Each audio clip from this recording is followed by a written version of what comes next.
Hello everyone, welcome to IS point. हम यहाँ पे बात कर रहे थे सत्ता की साझेदारी के रूप के बारे में, राइट।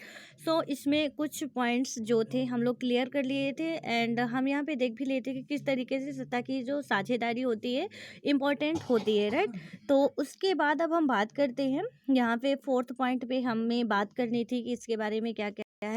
तो यदि नेक्स्ट पॉइंट की आते हैं, इधर बात करते हैं हम, तो इसमें है कि सत्ता के बंटवारे का एक रूप हम विभिन्न प्रकार के दबाव समूह और आंदोलनों द्वारा शासन को प्रभावित करने यानी कि प्रभावित और नियंत्रित करने के तरीके में भी लक्ष्य कर सकते हैं, राइट। तो इसमें क्या बताया गया कि सत्ता के बंटवारे, जो भी हमारा सत्ता है तो उसके बंटवारे का एक रूप हम क्या कर सकते हैं, विभिन्न प्रकार के दबाव समूह और आंदोलनों द्वारा शासन को प्रभावित और नियंत्रित करने के तरीके भी में भी क्या कर सकते हैं, लक्ष्य कर सकते हैं।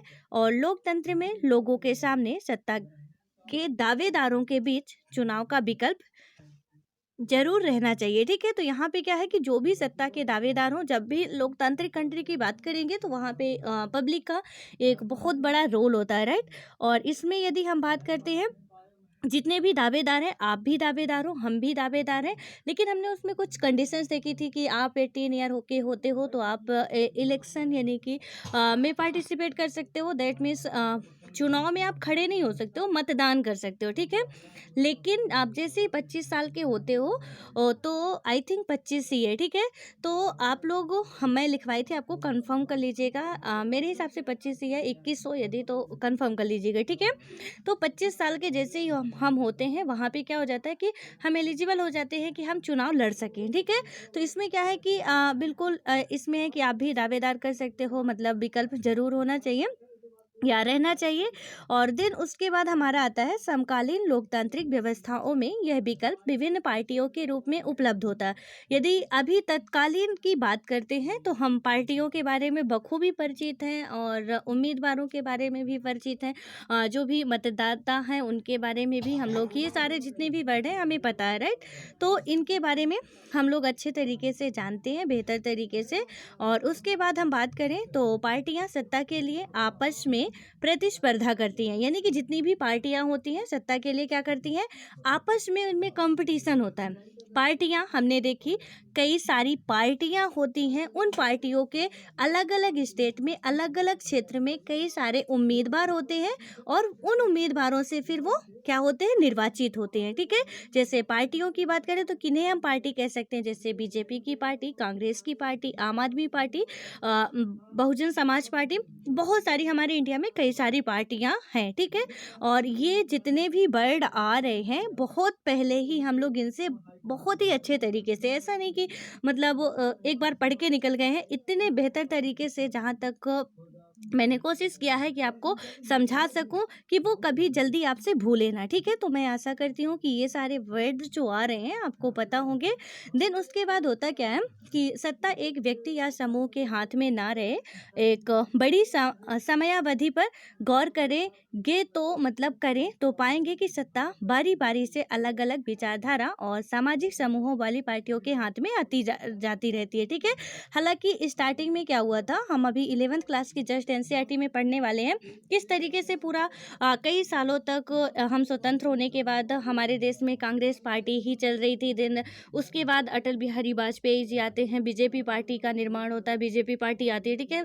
उसके बाद से फिर बीजेपी पार्टी, इधर देख रहे हैं, मतलब यहाँ पे क्या होता है, बदलता रहता है, ऐसा नहीं है कि एक बार, क्योंकि वो पब्लिक के हाथ में होता है, जैसा जो करेगा तो पब्लिक डिसीजन करेगी कि हमें क्या करना है, ठीक है। लेगी वो डिसीजन। और उसके बाद है कि कई बार क्या होता है कि सत्ता की यह भागीदारी एकदम प्रत्यक्ष दिखती है, क्योंकि दो या दो से अधिक पार्टियां मिलकर चुनाव लड़ती हैं या सरकार का गठन करती हैं। और लोकतंत्र में हम व्यापारी, उद्योगपति, किसान और औद्योगिक मजदूर जैसे कई संगठित हित समूहों को भी क्या करते हैं, सक्रिय देखते हैं, ठीक है। यानी कि लोकतंत्र में हम क्या करते हैं, व्यापारी को भी, एक उद्योगपति को भी, किसान को भी, औद्योगिक मजदूर को भी, ये जितने भी हैं, तो जो भी यहाँ पे हैं, जैसे कि कई संगठित हित समूहों को भी हम क्या करते हैं, सक्रिय देखते हैं, ठीक है। क्रिएटिव रूप में उन्हें नजर आते वो हमें, और सरकार की विभिन्न समितियों में सीधी भागीदारी करके या नीतियों पर अपने सदस्य वर्ग के लाभ के लिए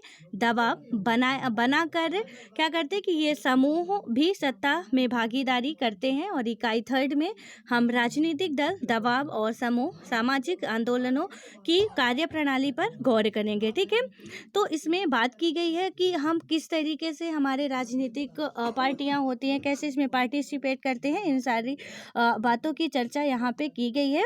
और उसके बाद हमारा आता है यहाँ पे कि सत्ता के बंटवारों के बारे में कुछ उदाहरण निम्नलिखित है। और सत्ता की साझेदारी की 4 श्रेणियों में से किसमें आते हैं, यही सत्ता का साझा कौन किसके हाथ कर रहा है, ठीक है। यानी कि यहाँ पे 4 श्रेणियों में से कौन किसके हाथ में आता, कौन इसमें कर रहा है। देन हम फर्स्ट पर तो बम्बई उच्च न्यायालय ने महाराष्ट्र सरकार को आदेश दिया कि वह तत्काल कार्रवाई करे और मुंबई के 7 अनाथालयों के 200 बच्चों के रख रखाव में सुधार करे, ठीक है। तो सबसे पहले ये आप इसको पढ़िएगा कि सत्ता के बंटवारे के कुछ एग्जाम्पल निम्नलिखित है, ठीक है। यहाँ पे हम एग्जाम्पल की बात कर रहे हैं सत्ता के बंटवारे के, और ये सत्ता की साझेदारी की 4 श्रेणियों में से किस में आते हैं। यहाँ सत्ता का साझा कौन किसके साथ कर रहा है, इसको हमको देखना है और हम पता करेंगे कि कौन किसके साथ कर रहा है, ठीक है। यहाँ पे हमने देखा कि बॉम्बे हाई कोर्ट ने क्या किया कि मतलब उसने महाराष्ट्र सरकार को आदेश दिया कि वह तत्काल कार्रवाई करे और मुंबई के 7 अनाथालयों के 2000 बच्चों के रख रखाव में सुधार करे, ठीक है। सेकंड हम पढ़ते हैं कनाडा में ओरेंटियो प्रांत की सरकार ने वहां के मूलवासी समुदाय के साथ जमीन के दबावों का निपटारा करने पर सहमति दे दी। स्थानीय मामलों के लिए जवाबदेह मंत्री ने घोषणा की कि सरकार मूलवासी समुदाय के साथ पारस्परिक सम्मान और सहयोग की भावना से काम करेगी, राइट। थर्ड आता है रूस की 2 प्रभावशाली राजनीतिक पार्टियां the union on right forces और लिबरल याब्लो को, ठीक है, मूवमेंट ने क्या किया कि एक मजबूत दक्षिणपंथी संगठन या गठबंधन बनाने के लिए अपने संगठनों के विलय का फैसला किया। इनका प्रस्ताव है कि अगले संसदीय चुनाव में हम उम्मीदवारों की साझा सूची बनाएंगे, ठीक है। और तीसरा आता है कि नाइजीरिया के विभिन्न प्रांतों में वित्त मंत्रियों ने एकजुट होकर मांग की है कि संघीय सरकार और मतलब कि अपनी आमदनी के स्रोतों को घोषित करें। वे यह भी जानना चाहते थे कि विभिन्न प्रांतों के बीच राजस्व का बंटवारा किस आधार पर होता है, ठीक है। तो यहाँ पे सत्ता के बंटवारे के बारे में बात करें हम, तो जितना हम पढ़ चुके हैं अभी ओवरऑल इंडिया के बारे में, वर्ल्ड के बारे में, इसमें कुछ बताया गया है कि किस तरीके से कौन किस में क्या करता है, ठीक है, कि किस तरीके से किधर अपना रोल निभाते हैं, उसके बारे में इसमें बात की गई है। देन उसके बाद इधर हमारा आता है यहाँ पे जो भी कुछ इम्पोर्टेंस क्वेश्चंस की बात करें तो वो आता है और ये चैप्टर हमारा पूरा फिनिश होता है, ठीक है। तो इसको आप लोग अच्छे से क्लियर तरीके से एक बार और समझ लीजिएगा। और यहाँ पे सीधे तौर से ज़्यादा कुछ समझना नहीं है, बस एक सिंपल सी बात करें सत्ता की साझेदारी में। हमने कहानी पढ़ी, कहानी में ही हमारा पूरा चैप्टर खत्म हो जाता है, ठीक है, कि किस तरीके से हमें करना चाहिए, बस उतना ही हमारे लिए इम्पोर्टेंट भी है कि सीधे तौर पे हम बात कर सकते हैं कि जब भी आप किसी देश में रह रहे हो, ठीक है, तो वहाँ पे हमें भी अपने अधिकार को पाने का बिल्कुल मतलब जो भी हमारे राइट्स है उन्हें पाने का हमारे पास हक है, ठीक है। और कोई उसको देने से मना नहीं कर सकता है, चाहे वे कोई भी हो। और इसलिए हम यदि मिल रहा है अच्छाई से तो ठीक है, वरना साम दाम दंड भेद किसी भी तरीके से हमें वो चीज़ें मिलेंगी हम अपनाने की कोशिश करेंगे, उसको छीनने की कोशिश करेंगे। प्यार से मिलेगी तो ठीक है, नहीं मिलेगी तो हम ज़बरदस्ती छीनने की कोशिश करेंगे, जैसे तमिलनाडु श्रीलंका में हुआ, ठीक है। और बेल्जियम की भी हमने बात की, वहाँ से प्यार से मिल गया, अच्छी बात है। नहीं मिलता तो हमें तो युद्ध छेड़ना पड़ेगा। और हालांकि युद्ध में बहुत ज़्यादा शांति होती है, फैलती है, बट जब हमें नहीं मिलेगा हम मजबूर हो जाते हैं ऐसा करने पे, हम करना नहीं चाहते। हम पहले ही बात कर चुके हैं कि कोई पैदाशी आतंकवादी नहीं होता है, कोई पैदाशी चोर नहीं होता है, कोई पैदाशी मतलब जो भी गंदे काम करते हैं, बुरे काम करते हैं, वो होते नहीं हैं, ठीक है। कुछ मजबूरियां ऐसी होती हैं जो हमें उस तरीके का बना देती हैं। ये बात हमेशा आप ध्यान में रखिएगा।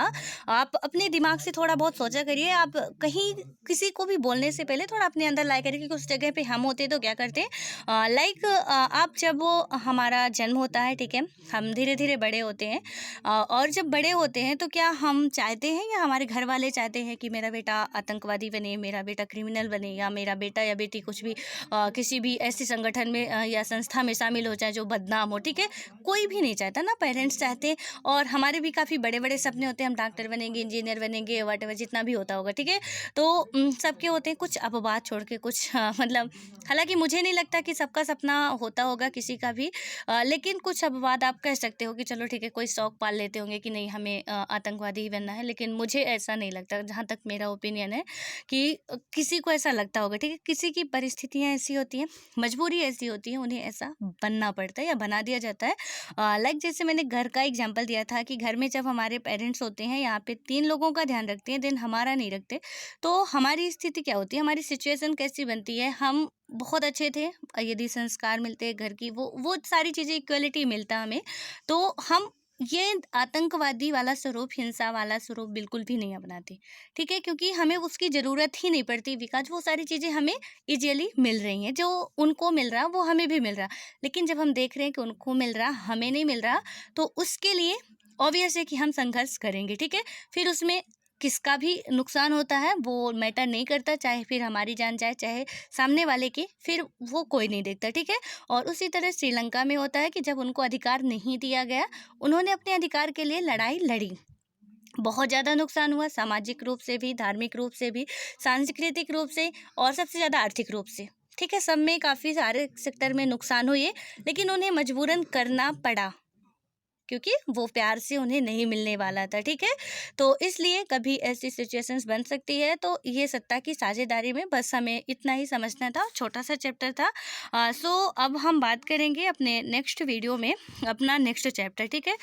उसको स्टार्ट करेंगे और इसमें है संघवाद। तो संघवाद की यदि मैं बात करूँ तो थोड़ा सा इसके बारे में समझ लेते हैं, दिन कल अच्छे तरीके से इसको स्टार्ट करेंगे। तो संघवाद, ठीक है। तो संघवाद के अंतर्गत यदि हम बात करते हैं तो यहाँ पे आपने सुना होगा भारत राज्यों का संघ है, कुछ ऐसे बात की जाती है, ठीक है। तो इनके बारे में हम लोग अपने पूरा बिल्कुल विस्तार से ये संघवाद का मतलब समझने वाले हैं। संघीय क्या है, संघ क्या है, तो इनको हम समझेंगे, क्योंकि हमारे भाग 1 में ही कहा जाता है भारत राज्यों का संघ है, ठीक है। क्या बात की जाती है, हमारा जो भाग फर्स्ट है, आर्टिकल फर्स्ट है, उसमें यही बात कही गई है, भारत हमारा राज्यों का संघ है, ठीक है। हालांकि संघीय वर्ड हमारे संविधान में कहीं भी यूज नहीं किया गया है। तो इन सारी बातों, और क्वेश्चन भी इनसे काफ़ी ज़्यादा बनते हैं, तो हम इन सारी बातों को डिटेल से समझेंगे और डिटेल से करेंगे। लेकिन उसके पहले अभी यहाँ पे थोड़ा सा जो भी इसके बारे में क्वेश्चंस वगैरह यदि आते हैं, अभी जो हमने 9th क्लास की एनसीईआरटी कंप्लीट की है, तो यदि उसका पीडीएफ बन जाता है तो मैं उसको कल कराऊंगी, ठीक है। हालांकि इतना मतलब श्योरली प्रॉमिस नहीं कर सकती हूँ, बिकॉज पीडीएफ मैं नहीं बनाती हूँ, ठीक है। तो अब दूसरों के हाथ में है, तो वो जब बना के देंगे तो उसके बाद ही हो पाएगा। तो बन जाता जैसे ही मैं करा दूँगी, ठीक है। तो यदि बनता है तो पहले उसको कराएंगे, देन इसमें बात करेंगे। और आप लोग पढ़ते रहिए, बेहतर तरीके से अपनी पढ़ाई को कंटिन्यूसली रखिए। और जब का भी टारगेट हो। अच्छा हाँ, एक और बात पूछनी थी आप में से, किसी एक का कमेंट आया था, वहाँ पे लिखा हुआ था मेरा एग्ज़ाम होने वाला नेक्स्ट मंथ, ठीक है। तो मुझे थोड़ा सा बताइएगा, आप जो भी है, मुझे एग्जैक्टली नाम मैं नहीं देख पाई थी, तो मतलब एग्ज़ाम किस बात का होने वाला आपका, आपके क्लास का एग्ज़ाम हो रहा है या कि किसी कॉम्पिटिटिव एग्ज़ाम की बात कर रहे हैं आप, ठीक है। क्योंकि नेक्स्ट मंथ कई सारे एग्ज़ाम है, तो किस एग्ज़ाम की बात आप कर रहे थे, उस हिसाब से मैं पूरा कराने की कोशिश करूँगी, ठीक है। सो अब मिलते हैं नेक्स्ट वीडियो में।